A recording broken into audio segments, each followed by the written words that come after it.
ഹരിശ്രീ ഗണപതയേ നമഃ. അവിഘ്നമസ്തു. രാമായ രാമഭദ്രായ രാമചന്ദ്രായ വേധസേ രഘുനാഥായ നാഥായ സീതായ പതയേ നമഃ.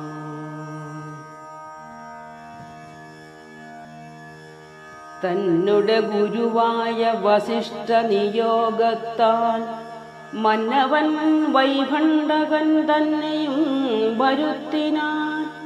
ശാലയും പണി ചെയ്തു സരയൂ തീരത്തിങ്കൽ ഭൂലോകപതിയാകം ദീക്ഷിച്ചാണതു കാലം.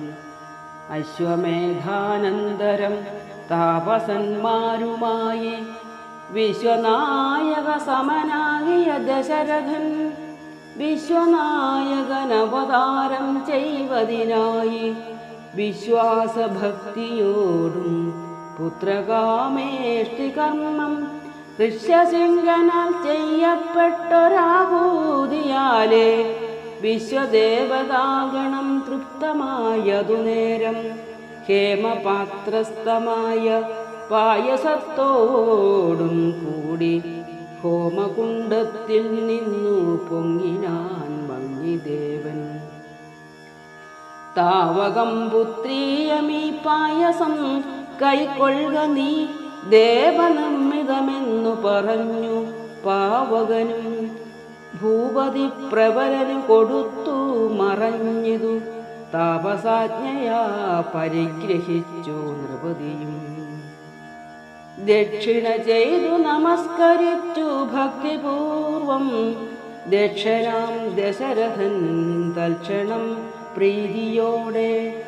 കൗസല്യാദേവിക്കർദ്ധം കൊടുത്തു നൃപവരൻ ശൈഥില്യാത്മനാ പാതി നൽകിനാൻ കൈകേയിക്കും.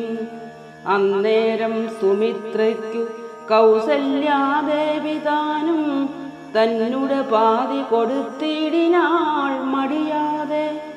എന്നതു കണ്ടു പാതി കൊടുത്തു കൈകേയിയും മന്നവനതു കണ്ടു സന്തോഷം പൂണ്ടാനേറ്റം.